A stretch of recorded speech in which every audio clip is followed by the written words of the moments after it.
Restaurant workers are being ripped off, say these protesters, because they aren't guaranteed minimum wage. In 43 states, employers are allowed to pay tipped workers less, some as little as $2.13 an hour. That's not a wage. It's barely enough to buy a large cup of coffee. The celebrities plus union protests convinced voters and politicians in several states that the government must insist on a higher minimum for tipped workers. This would be more fair for all workers, specifically for minorities and women.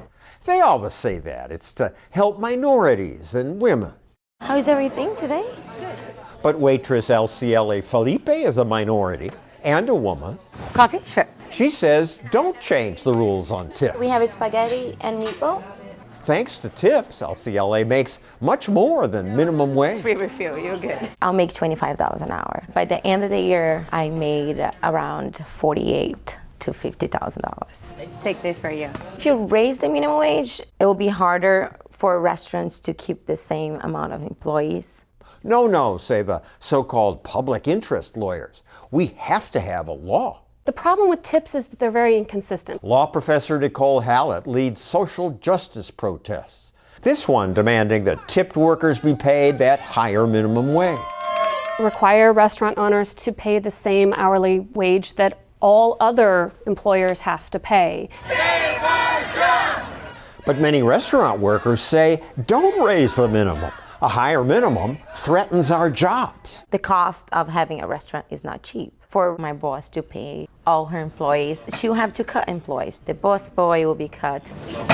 Hallett is unconvinced. I simply don't believe that increasing the minimum wage for tipped workers will lead in a reduction in the restaurant workforce. Studies have shown that restaurants have been able to bear those costs.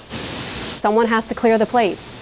But in New York, after the last minimum wage increase, 270 restaurants closed. Restaurants always close. The industry is doing just fine. Restaurants don't always close. Michael Saltsman works for an employer group that fights minimum wage increases. Yeah, there's turnover in the industry, but what we're doing now is we're taking an industry where there's low profit margins, we're dramatically increasing labor costs, and we're jacking up restaurant closures. If in the Bay Area you've got a 14% increase in restaurant closures for each dollar increase in the minimum wage, something's not right. That isn't right, but the media is all about workers who are unhappy. And go home with no money. I don't think that it's fair for a worker to struggle to pay rent, to struggle to meet groceries. One study found that 46% of tipped workers nationwide rely on public benefits. Like food stamps. But even Hallett admits many are only eligible because a lot of people don't report tip income. Many restaurants and restaurant workers often don't report 100% of their income. So the fact that they're getting benefits doesn't mean anything. It just means that they're cheating the taxpayer.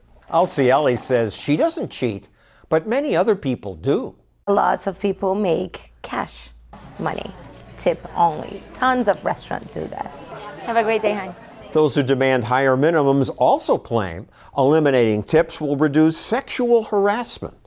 Another argument embraced by the media. 90% of restaurant workers report experiencing sexual behavior that is scary or unwanted. It is 90%. 90%. Tipping is pretty dependent on her willingness to touch or be touched. This will reduce sexual harassment? Sexual harassment has nothing to do with the state's tipping system. And it's not me saying that, it's the federal government saying that. A study using federal data did find that states that raised the minimum actually had increases in sexual harassment.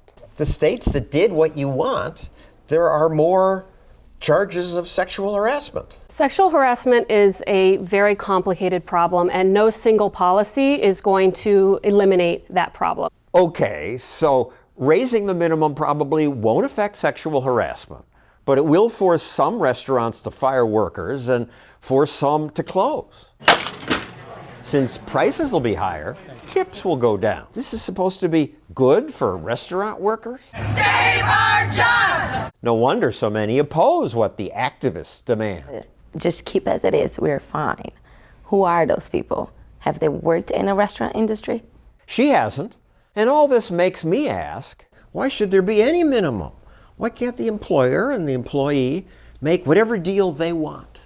Well, that policy has been rejected. It's something that has been rejected for the last 100 years, and we're not in that world right now. We sure aren't. We're in a world where activists and government protect workers even when they don't want that protection.